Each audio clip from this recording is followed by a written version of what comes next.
Our speaker is Dorivar Ruiz Diaz, K-State Research and Extension Soil Fertility Specialist, and he'll be covering managing areas of field with high pH. Wow. Okay. Well, thank you so much. Really appreciate the opportunity to be part of the series again. I participated before and I really enjoy it. It's a good series of topics and a good way to have discussions as well. I was asked to touch a little bit more about high pH soils today. So I'll go through some of the options we have for management, what it really means, and I'll touch a little bit also on other situations of low pH, which sometimes can be an issue even in the same fields. Okay.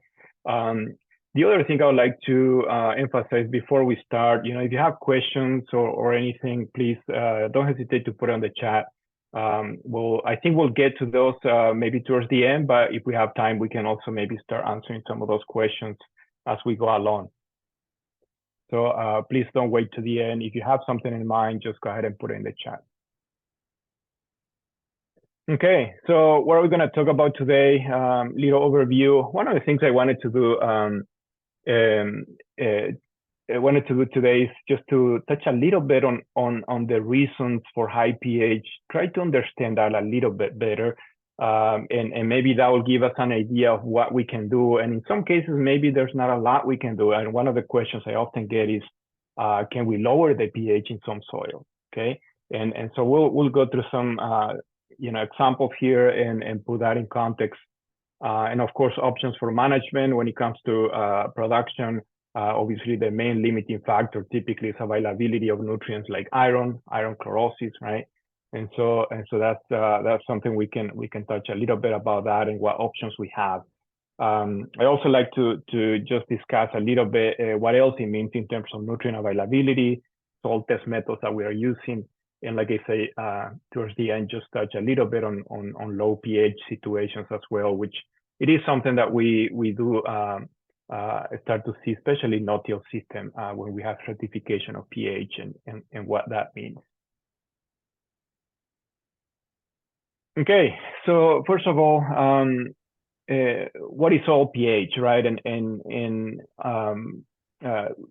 one of the things about pH is that, as a soil fertility specialist, I really like pH measurement in the lab because it's easy to measure. And typically something that you, by default, pretty much you're gonna get this in when you send sample for analysis. And it's also very reliable. It's pretty easy to measure. You get good repeatable numbers in the lab. And so again, that make it a pretty useful number to have in terms of soil tests. Also means a lot in terms of what else may be there in terms of nutrient availability. Do we need to do something about pH corrections and that kind of thing? So overall, again, if you talk to soil fertility specialists, we usually like to see that pH as a first thing, really, when you're looking at soil test report. But what it means is really, again, and this is a review, we're really talking about that concentration of hydrogen, right? The acidity of that soil. And remember, this is a logarithmic scale, which means, one unit change in pH really means a tenfold change in acidity. So if you're going from a pH from 5.5 to 6.5, that's a big difference in terms of acidity, okay? Because we're talking about this logarithmic scale. But ultimately, it is that hydrogen concentration, right? And so we have two scenarios. Obviously, we'll focus today on high pH, which is a problem typically, oftentimes for nutrient availability, especially micros. And in our environment, obviously, iron chlorosis is the main problem. And on the other side, which again, you can find also across the state, quite a bit of low pH situations. The main problem is really the aluminum toxicity, right? As that pH start to get pretty low, 5.5 or lower, then you have aluminum become soluble in the solution, which is again toxic to the roots, and that also causes other problems for root development and all kinds of problems for for the crop, which ultimately results into yield penalty, right? So those are kind of the scenarios we have there. Okay, so this is a map of pH across the state that we typically, these are from set of samples that we got here at soil testing lab at K-State. So we have several thousand samples actually that went into these in the last 5 years. And just to give you an idea, right, of what we are seeing out there. And obviously, again, the darker purple, K-State purple, basically means higher pH, right? So those of you Western Kansas, obviously much more K-State purple, right? And so again, just that higher pH, and that's the nature of the soils we have in Kansas. And a lot of these actually follow precipitation, right? But again, as we have more precipitation, rainfall, obviously that's one of the contributing factors for acidity to over time. And again, just the drier environments we have in the western part of the state will tend to be naturally higher in pH. Okay. Again, this is an average, but again, like I say, nowadays from field to field, you can find oftentimes all of these pH values. And again, that's not uncommon, especially those of you doing grid sampling. I know you can find some significant variability. Okay. So one of the things I wanted to put a little bit in perspective also is what happens in terms of pH and different sampling depths. And especially those of you may be collecting deeper samples, you know, obviously K-State will recommend 0 to 6, but many people will do 0 to 7, 0 to 8. And again, that obviously will have an effect in terms of our pH readings, especially again in Western Kansas, where we tend to have more of a high pH subsoil, right? This is a set of samples, a few locations that we did a few years ago. And these are locations we're specifically targeting for high pH. We were looking at, you know, iron chlorosis, problematic soils, and what can we do about it, okay? So keep in mind, these are high pH spots that we're really looking in these locations. And, you know, different locations there in Colby, Garden City, Lane County. pH, again, in the 0 to 6 inches here. Everything is pretty much above 8 in this set of locations, which again, we did look for these sites. And then in the 6 to 12, we tend to see slightly higher pH at all the locations, okay? And so again, that's telling you something about how that pH tends to distribute there in our soil profile. The other thing I want to point out here is that, you know, these are pretty high pH, and like I said, we did look for these places where we have iron chlorosis, crops are not really growing. But you know, the highest pH, you know, that it is in the range of 8 to 8.5 or so. Here's in the deeper 6 to 12, it gets to 8.6, but it doesn't go much higher than that, right? Okay, so keep that in mind. That's really kind of the maximum we get in a lot of times, a lot of cases in those high pH spots. There may be others, and I'd like to hear from what you see as well, but it is possible, obviously, that we'll go higher, but we're talking a slightly different situation where we have higher pH than, say, A5 or so. The other key component here that we need to understand is that when we're talking about high pH, especially getting close to 8 or higher, we're really talking that we're going to have there more likely some presence of calcium carbonate, right? Especially basically free lime that we have in these soils that are present there because of that high pH. Again, it's pretty much stable in those soils. And so this is the same set of locations that we presented here in the previous slides, and the percent calcium carbonate here. And again, you can see a range here goes from about 4% to maybe not quite 12%, but about 11% carbonates. Okay, so this is these are numbers that and again, if you really look for some of these spots in across Kansas, I would say very rarely, I don't think I've ever seen anything really much higher than this in terms of calcium carbonate content. But it's not uncommon that we'll see, 5%, 6% in those high pH spots in terms of calcium carbonate. Okay, and so this is another key component that we need to keep in mind. And remember, this is only the 0 to 6 inches. Obviously, if we are looking at the deeper soil, we're probably going to have higher calcium carbonate as we are getting into most of those calcium carbonate profiles already. The origin of this, a lot of this, of course, is, as many of you are aware, in many cases, we kind of deal with fields that were level for flood irrigation, for example, that we're essentially farming a little bit of a subsoil today, okay? So we really got into some of those high calcium carbonate layers for different reasons. Again, in some cases, we're level for irrigation. In other cases, maybe we have erosion. And that's oftentimes what we end up having in some of our fields. Okay, so wanted to try this, and we've done this before, just to make sure you stay, participate there, stay engaged. And so we'll do a little participation here with the poll. I just shared here a link. You can click on that link, and you should be able to choose here. One of the questions again, just to think about this a little bit, if you take calcium carbonate, what do you think is going to be the pH if you measure that pH in the lab? Okay. And don't look in Google, please. This is quick, just whatever whatever comes to mind. Okay, 9 to 10. Yeah, good answer. What else? And it should be able to just click to that link there in the chat. 8 to 9. I think somebody started looking in Google here.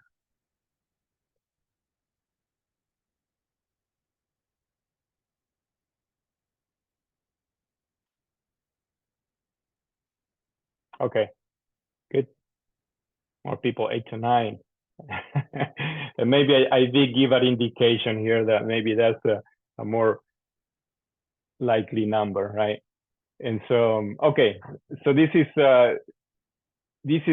good, and really, if we measure the pH of calcium carbonate, will typically be in that range of 8 to 9.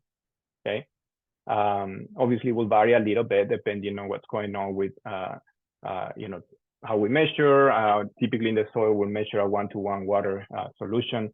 Calcium carbonate is not very soluble in water. That's one of the challenges. So temperature, that kind of thing will vary. But for those of you who are chemists, the pKa, which is basically the solubility of calcium carbonate, is 9. So it's about 9 pH is probably where you have good solubility of calcium carbonate.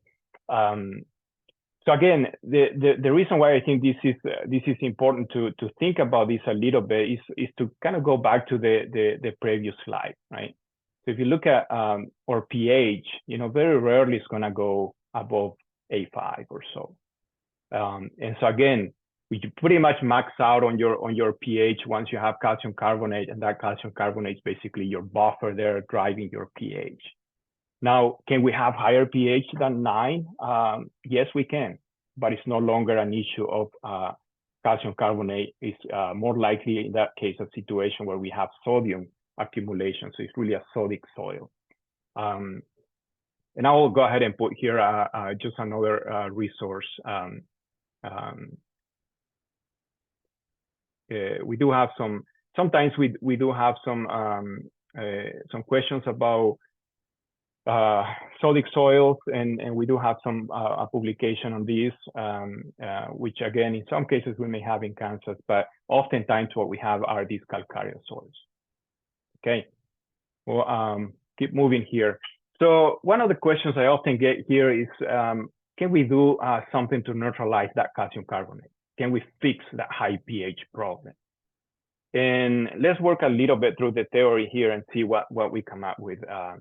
And I'm not putting all my I review a little bit of my chemistry this morning, but those of you who are chemists, I didn't balance this equation completely. So just keep that in mind. Just wanted to put a little bit of the context of what happened. So a lot of times we think about elemental sulfur, right? Really being that source that we can use to acidify soils. And yes, what happens when you put elemental sulfur in the soil? It's going to be oxidation. And that oxidation will basically produce sulfuric acid, right? So you have that sulfuric acid that happens there. Obviously, this is a slow process, right? Keep that in mind because the microbial driven process is going to take some time for that to oxidize. You need water, you need microbial activity, and so on. But then you're going to end up with sulfuric acid, and then here is your calcium carbonate in the soil, and that's reaction is going to happen pretty much immediately. It's a quick reaction, and of course just neutralize the calcium carbonate, and you end up with gypsum essentially in that situation. Okay. And again, for those of you, can we know how many pounds of sulfur we need to basically neutralize calcium carbonate? And if we do the chemistry again, it's, the molar weight of sulfur is about 32 grams per mole, and calcium carbonate is about 100. So if you divide 100 by 32, that gives you somewhere about 3.1 pounds is what we can neutralize with 1 pound of elemental sulfur, okay? And so keep that in mind, again, if we are thinking about, because again, it is a valid question. Now, the question is how practical this is going to be, right? And so if we go back to some of the numbers we had before in that 6-inch soil layer, and I use 8% calcium carbonate here, that's a lot of calcium carbonate we have in 1 acre. It's about 80 tons of calcium carbonate. So we will need about 26 tons of elemental sulfur to neutralize that calcium carbonate, okay? So that's a lot of elemental sulfur. And that's usually the problem, right? We can do this in the garden, we can do that, no problem. But if you're trying to do this in the field, larger scale, is obviously a problem. The other thing also I want to highlight here is we're only talking about the 0 to 6 inches. And as we know, there's going to be a lot more calcium carbonate as we go deeper. So I know some people try this and actually are able to lower pH, at least temporarily. And that maybe a year, a couple of years, but then over time, that pH tends to go back up again. Why? Because we are accessing more calcium carbonate that we have in the soil. So that's a challenge. And again, this is not necessarily new to you. I know many of you try these and are aware of these, but just wanted to kind of review a little bit of the theory behind it and why it's so difficult to do this in the field. Okay, so we switch here a little bit. The main challenge really we're talking is iron chlorosis, right? That's in our environment, that's the main problem. And as we're putting more soybeans, trying to put more soybeans out west and under irrigation, we run into this problem because again, soybean is pretty sensitive. The same thing happened with sorghum as well, which is another sensitive crop for us in Kansas. But again, it's not really the high pH alone. And this is the one thing I want to emphasize. And maybe one of the take-home message, I guess, for today is that pH is part of the equation, but it's not just pH. It's really also that calcium carbonate content what's driving this problem, okay? And so when we have this iron chlorosis problem, pH is the first indicator. More likely going to have there some level of calcium carbonate causing problems there. There are also other factors. You know, we do have sometimes things like a little bit of salt accumulation, high nitrates in some cases. All of those things make things worse, basically, okay? And many times that's because we are putting a little bit more stress also on the crops, okay? So this is why sometimes you may see years that you have more iron chlorosis than others. Obviously, moisture is another factor here. And so again, there tends to be variability from year to year for that reason as well, okay? And so there are many multiple factors here contributing. This is example. This is I think I got this close to Scott City a few years ago. This is soybean, not typical iron chlorosis problems. You can see the soil here.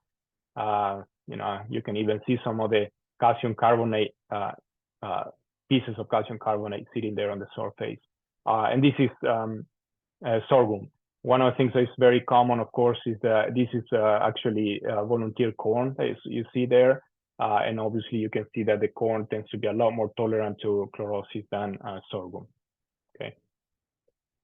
Okay, so one of the first, maybe the main tools we have really to deal with iron chlorosis is chelated iron fertilizer. Okay. One of the challenges, though, is that we have multiple types of products out there, chelates, and the stability of those chelates will be affected by pH. And just want to point out here a little bit some different options. DTPA is one that we often use very commonly, but you see the stability basically goes up to about pH of 8. Once you have pH higher than this, obviously DTPA is no longer stable. It's no longer providing that available iron basically to the crop. And again, a lot of our cases where we have the iron chlorosis problem, we're going to have calcium carbonate. pH will typically tend to be higher than 8. Okay, especially again, we have that calcium carbonate, which again, as we discussed before, is going to be closer in that range of 8 to 9. Okay. Now, one thing that we try in the past, and I talk about this many times, is the EDDHA. This is one chelate that tends to be more stable in those higher pH, which again, for us works well because a lot of the problems that we have are going to have some level of calcium carbonate. We already know that calcium carbonate pH is going to be closer to, that A5 or so. And so this is going to cover that range of pH where we have those problems. Now, there are other chelates out there too. And I actually just was just in discussion with a company that's looking at a newly developed chelate that tends to be way stable also in high pH situations. The challenge oftentimes is the price, okay? And that's the balance here. At what point the cost of these products are going to be low enough that we can make it work in production systems. And that's a challenge. It's not that we don't have chelates that are stable in high pH, we do. The problem is the price oftentimes. But one option, again, the EDDHA has become a bit cheaper and more available, and it's been working well for us. This is a study we did looking at the EDDHA. Soy green product was at that time. I think there are others in the market, but again, you can really see the difference, especially in furrow in contact with the soybean seed. In this case, you can see a big difference in just emergence and early growth and that crop at least getting going. And these are spots in the field that typically will not have anything growing. And again, typically what you will see something like this and really will end up dying. Everything will end up dying there and we don't have anything. And so it becomes a weedy area, a challenge. And so that's one of the issues. And especially we have irrigation, there is potential to have some production in these areas. These are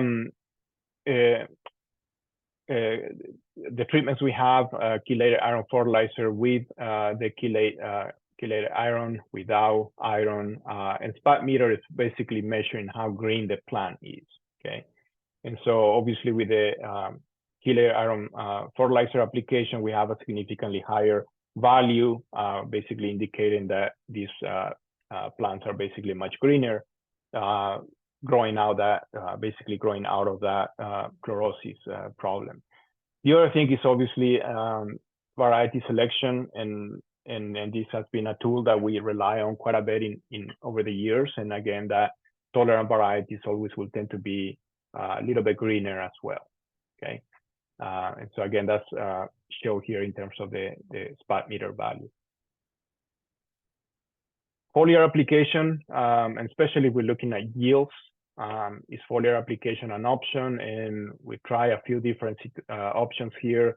Just a couple chelates here, the EDDHA and HEDTA. Really no difference from the control.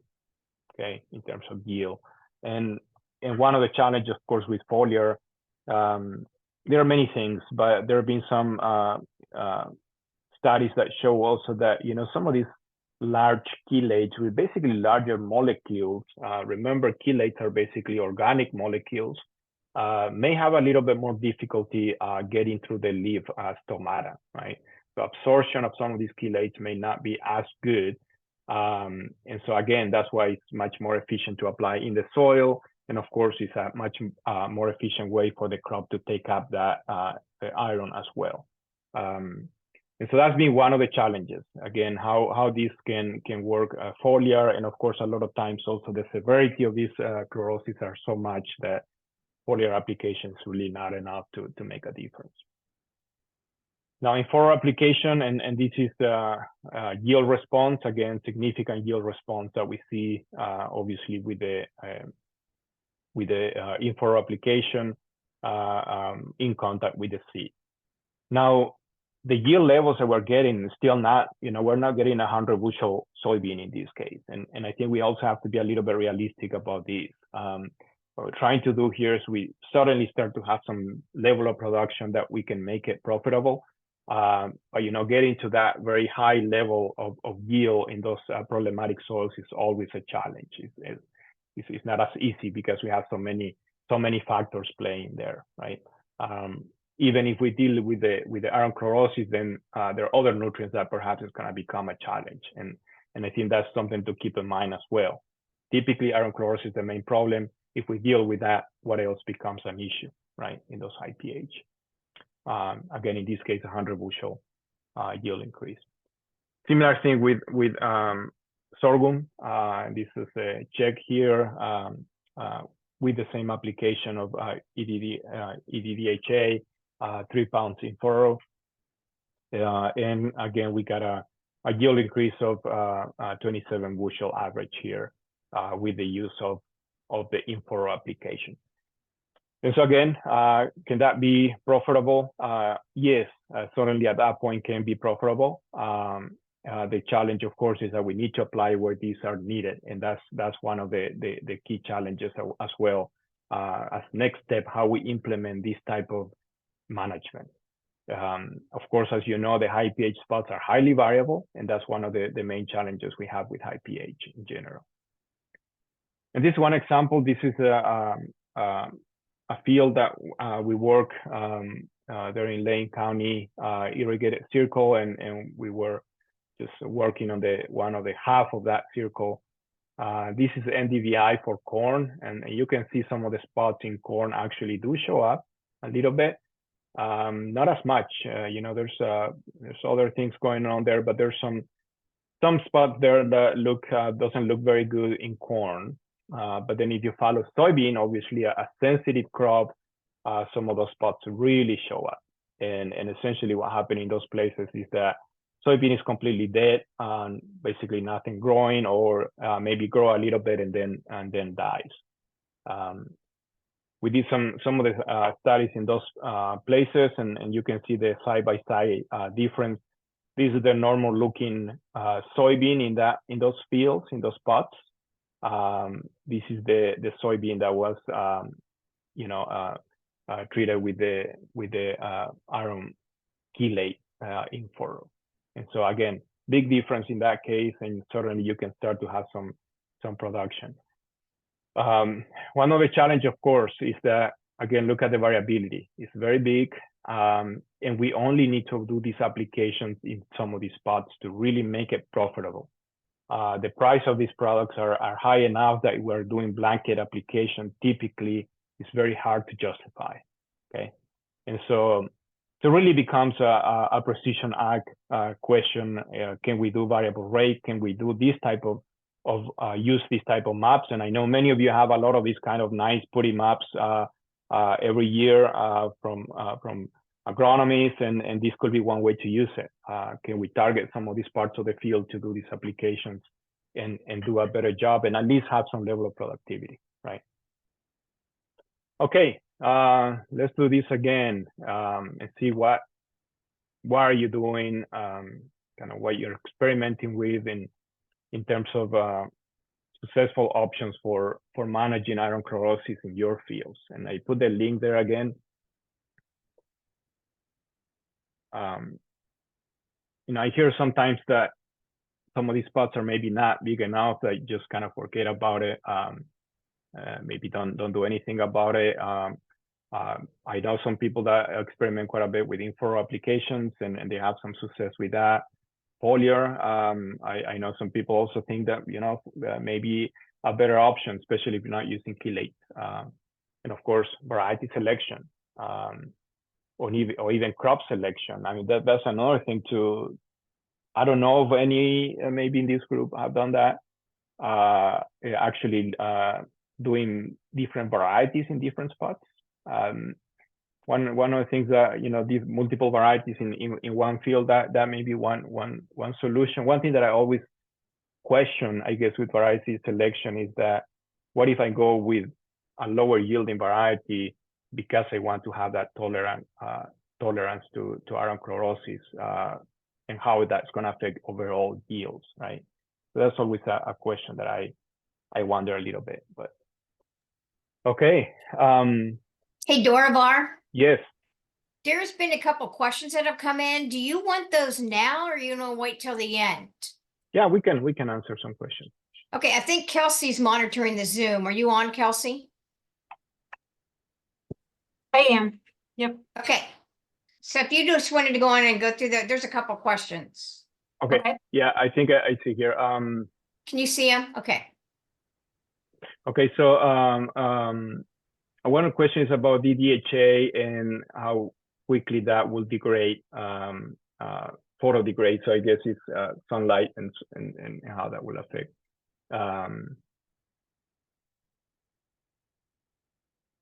Yeah, the large molecule is an issue to pass through the membrane as well. Yes, and that I will agree with that. And the question here is really, for the foliar side of things, the EDDHA, I think that's one of the challenges. Again, it's a larger molecule. Remember, these are organic compounds, and so again, through past that through the leaves, through the stomata, that could be one of the limiting factors for sure. In terms of how quickly degrades, photo degrade in this case, I'm not completely aware what's how these compare. I guess to me, it's more important how well they are, holding up in those high pH situations. And I think I will worry more about that, especially if we're doing info applications. For foliar application, again, yes, that will become more important. But again, if it's not working very well for foliar anyways, maybe that shouldn't be the approach we want to follow. But I guess I'm not aware necessarily how these compare in terms of how they degrade, I guess, in the presence of sunlight. But that's a good question. Okay, another question. Okay, soil test showing iron deficiency as well as sufficient. Yes, the value of soil tests for iron, that's a very, very good question. And we look at this quite a bit. And, unfortunately, when you get to this level of pH, the soil test iron is no longer really telling us much. Typically, it's going to be very low because you get into those high pH, the solubility of the iron is going to be very low. But again, the key factor here is really that high calcium carbonate content, and again, in some cases, salt content. Those are going to be the main things driving the iron chlorosis severity. And so that's why also a little bit of a challenge here. If you're getting salt tests and you get iron content, sometimes that's not going to tell you the whole picture. Okay, and so that's unfortunately the challenge with soil tests in this case. And I'm talking we have also other soil tests for micronutrients. MELIC3, for example, is becoming more popular. That maybe it's not really a very good test for some of these high pH situations as well. So that's another complicating factor as well. What method of soil test iron we are using? So yes, that's an excellent question, because again, we do rely on some of these tests, but when you get to this very high pH situation, it's just no longer telling us much really, because we have some of these other factors. Very good. Okay, so a lot of people, I guess from the survey, I think that's all I have. But from the survey standpoint, most people say, don't manage it, and that's a good point. And I think this is where I think there's some work to do in terms of economics. Is it worth economically to do something about it? I think in many cases, if we do have, the equipment to do it, the ways to do it in terms of, in furrow applications and so on, variable rate, there's opportunities to make money, I think, for sure. But of course, again, that's added complication. And again, that can change from people to people. But I completely understand, the approach of, percent wise is small enough that I don't worry about it. That's certainly one thing that could be valid for sure. Okay. Okay, so high pH and what options we have there to manage chlorosis. For sure, again, iron fertilizer sources. We have to keep in mind that these are not all the same, especially in those very high pH soils. So keep that in mind. And again, the expectations we will have with some of the chelate sources, like I say, it just may not help much, especially in those pH above 8 and higher. And so that's important to keep in mind. Of course, cost is one of the key factors as well, as we're going through some of those,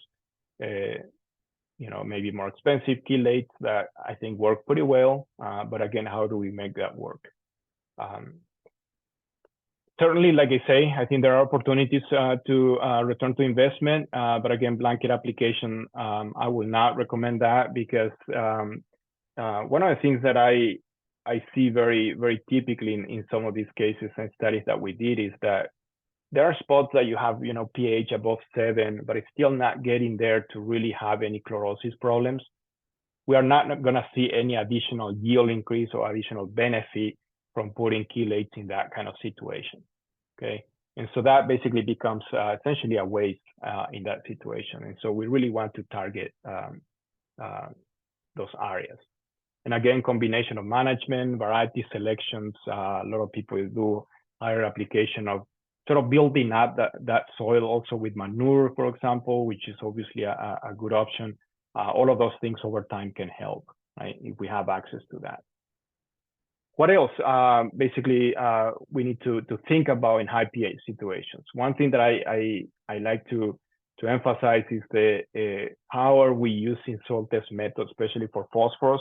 One thing that we often talk about is tie-up of phosphorus in high pH situations. And I'm not so sure if we really have significant tie-up in our soils. We have calcium carbonate as high as, 10%, but that's, if you think about it, that's, in many cases, that's not high enough compared to some, soils that in other places, Australia or Utah or other places that will have quite a bit of calcium carbonate. So even though we do have some of these levels, it's not necessarily as bad as other places. But some of the soil test methods we use become relevant in how we choose the soil test methods we are using. This is MELIC 3 versus BRAE 1. And one of the challenges with BRAE 1 in particular is that it tends to underestimate the available phosphorus if we have high pH soils, okay? And that's one of the challenges. So essentially, we shouldn't be using, if we have high pH soils, we shouldn't be using BRAE. We should use MELIC, which tends to do a much better job.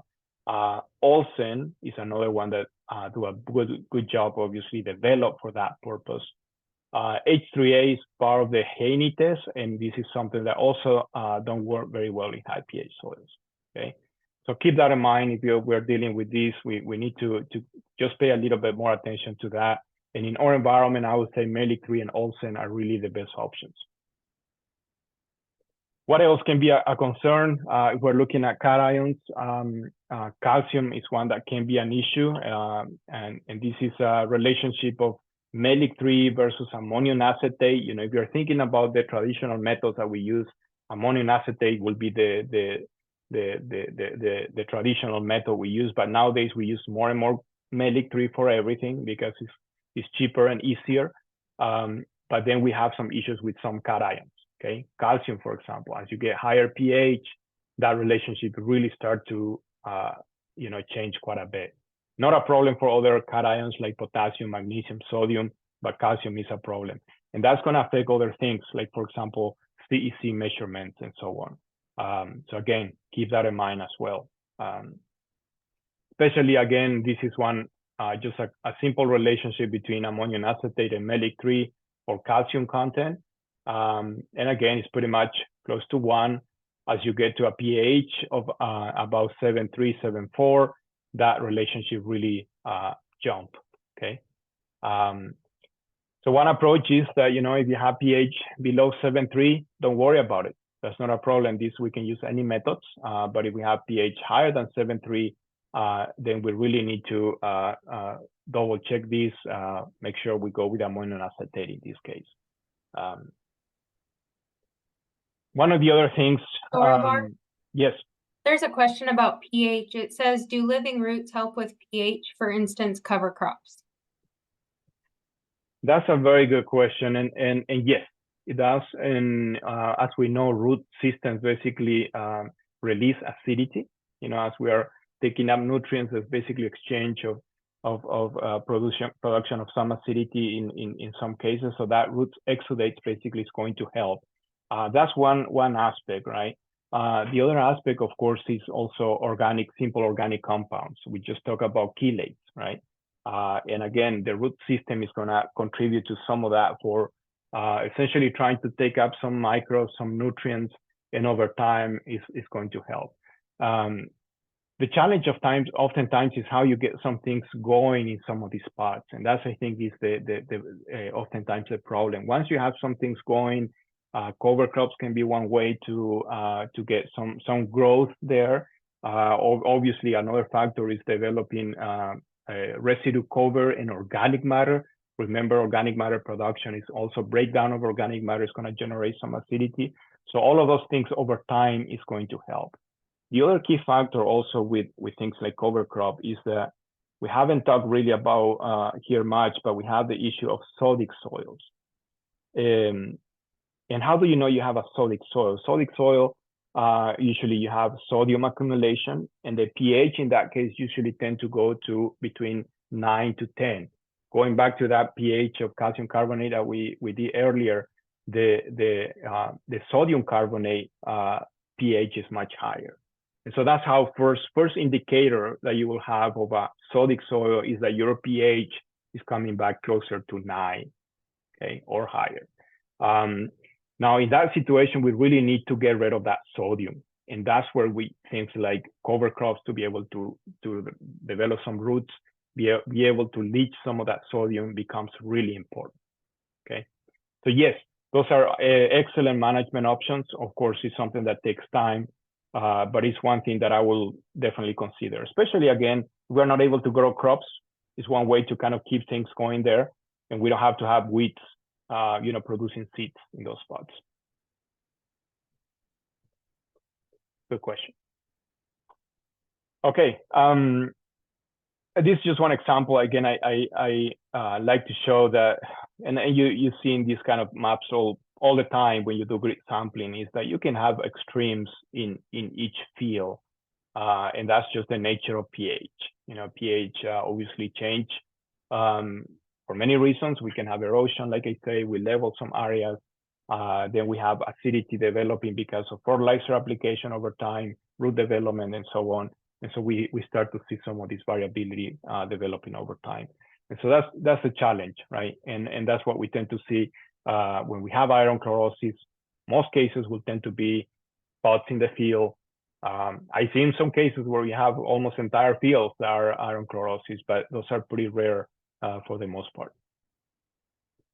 So just to finishing up here, one of the things that was asked to just touch a little bit here as well is what about low pH, and especially in no-till systems.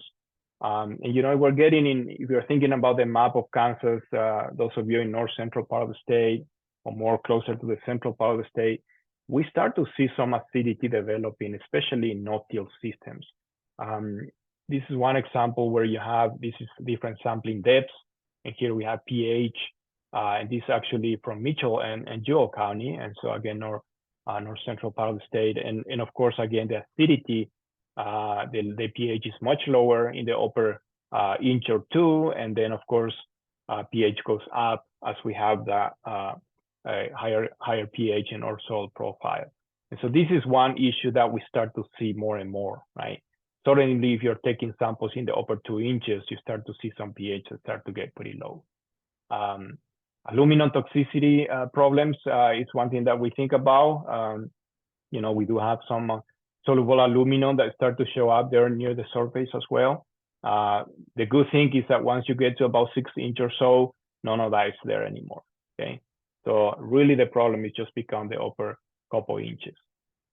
Lime application in those cases, in no-till systems, we can do lime applications, and basically it's going to affect the pH in the upper 3 inches, which is, again, as we know, lime is not mobile.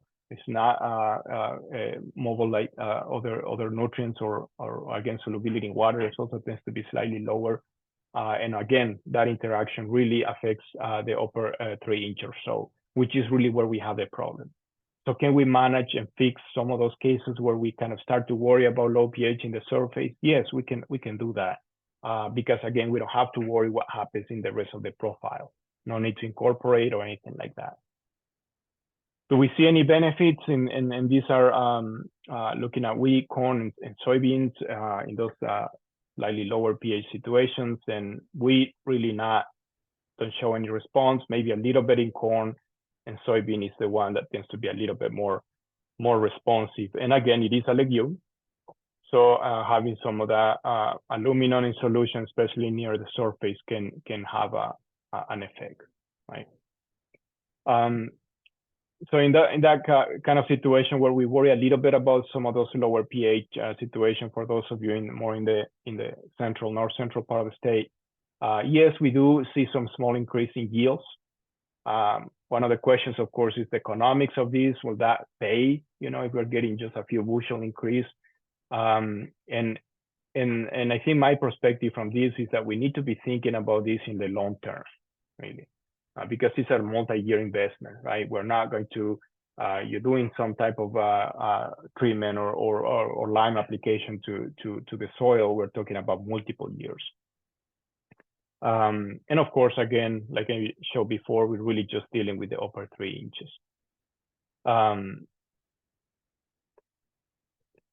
One thing that I often mention also, what about things like herbicide efficacy? It's a little bit more difficult to put a number to this, but again, having near optimum pH, that can be a factor, right? And that's outside of the soil fertility, so I'm not going to talk much about that. So in summary, again, pH is obviously highly variable in fields. We do have some issues where we have stratification in the low pH is something that can develop also over time. One of the things in high pH, again, we talk a lot about calcium carbonate presence and the role of calcium carbonate. What are maybe some options to manage it? One of the things that I start talking more and more is about, you know, soil test methods that we're using. And I think this is becoming more important today because many soil testing labs are using MELIC3 for many analyses. And again, from our perspective, that makes sense because it's cheaper, quicker, easy to do in the lab. And obviously, you can get your results much faster. But, you know, if we're dealing with high pH, this becomes a factor, right? And so we just need to keep an eye on that, especially for some tests in particular. And so with that, maybe we have a few minutes for questions.